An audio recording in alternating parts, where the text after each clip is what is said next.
Destiny 2's new Armor 3.0 system just released, and I haven't really seen anyone making any build videos about it, so I'm going to show you what I came up with for my Solar Hunter build. So right now, I have the Callus Mini tool equipped.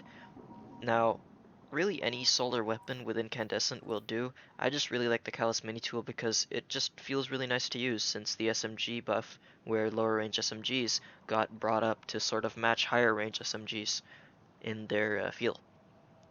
I really like it. There are other options such as the Amade R2, and this build does work with other weapons that aren't. I don't have any other weapons that aren't solar, but it does work with weapons that aren't solar. Now, for the super build, I am obviously using Gunslinger. It is a solar hunter build, and so I'm using Blade Barrage because A, it's the fastest super here, and B, it's just, I feel like, pretty versatile. You can build into boss DPS, or you can build into ad clear with something like the Shards of Galanor, just go super quick supers. It's really up to you what you want to do with it, and there's a few different exotic choices that I'll get into later. I hope my mic didn't pick up the squeaking of my chair. Alright, so for the abilities, I am using Gambler's Dodge to be able to refresh my melee ability when dodging near enemies. Um, it's just great for keeping your knife up at all times. For the knife, I am using Knife Trick because it is my favorite knife. It does the most scorch damage, and it's all around just really fun to use. The other knives do work. For example, Proximity Explosive Knife is really fun to use with the Caliban's hand, and so that's another option that you can give a try. Finally, with the grenade, normally I would use the Incendiary Grenade, but with Season of the Defiance, there is a few artifact mods. There's Solar Surge and there's Flare Up. These two mods can actually buff your firebolt grenades by, um, well, Solar Surge buffs fire sprites by giving you armor charge. Flare Up actually buffs arc or firebolt grenades by having them A, apply more scorch, and B, spawning fire sprites just by doing damage. All around, really good to use. Because the fire sprites are what you're kind of crutching on with this build. So this build, you're going to be using Ember of Mercy. That gives you restoration from fire sprites. And then you also have Ember of Solace, which extends the duration of said restoration.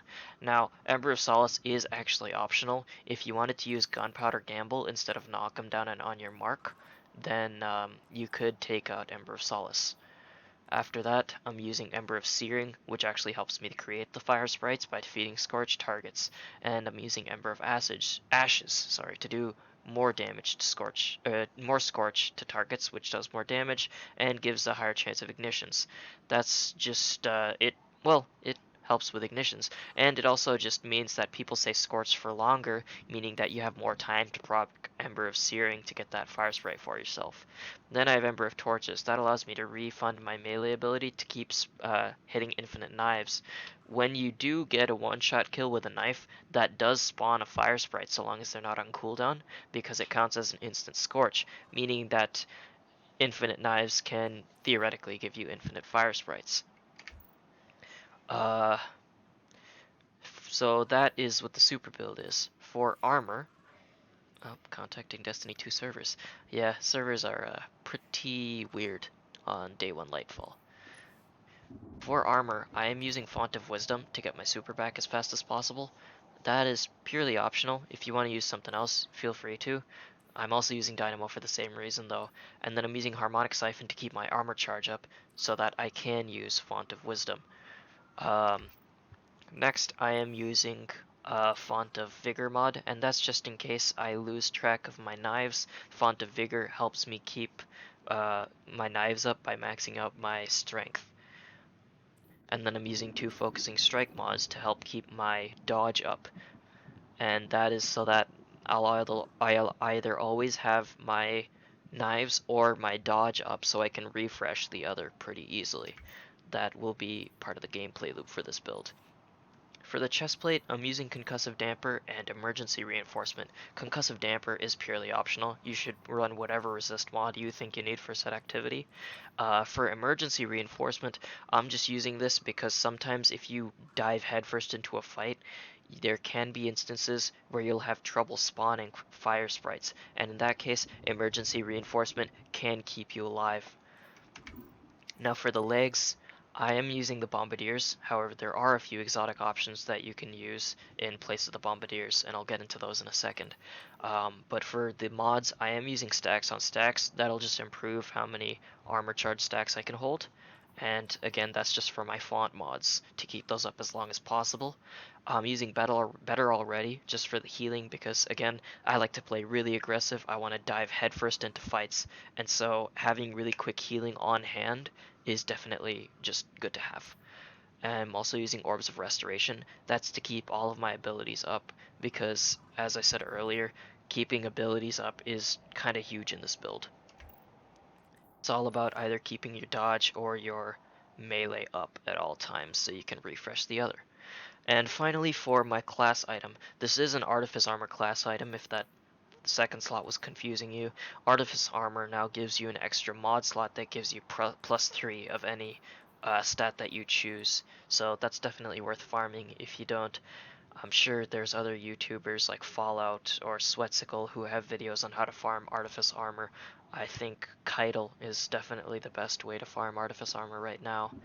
I'm using another font mod. This is Font of Restoration, which just um, gives you a bonus to recovery, and again, that's because I just want to keep healing at all times.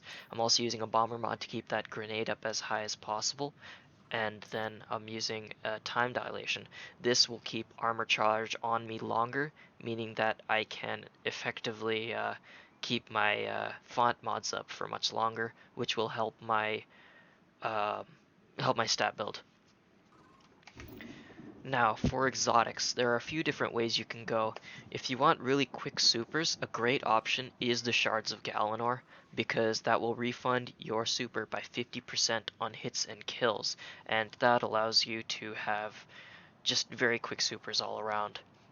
A second arms option is the Caliban's Hand. Caliban's Hand makes your proximity knives explode and cause scorch damage. They also ignite if you can one-shot kill someone. This is actually really good for this build because spreading Scorch and getting ignitions will spawn fire sprites on its own. I would say it's even better than using Knife Trick. I just use Knife Trick because I really like using the Bombardiers. They're just really funny all around to use. But this is a very solid option for this build, using the Caliban's Hand with the explosive knife. Next, you have this Young Ahamkara Spine. This will buff your trip mine grenades, this set of arms. It's really powerful the way it buffs your grenades, and it also works in PvP quite well, so definitely a solid option to check out if you're looking for a grenade build. Next, I like to use the Bombardiers because the bomb that it drops will leave an extra source of Scorch that can just clear out some enemies you've left behind if you're trying to get out of a fight in a pinch.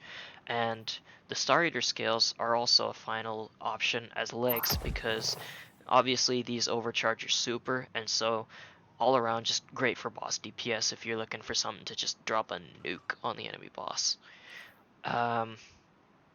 That's it for exotics.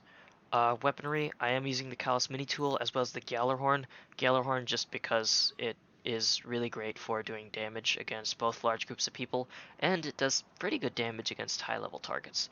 Now, let's get into some gameplay with this build. Oh, they're rolling out the red carpet for us.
energy lock.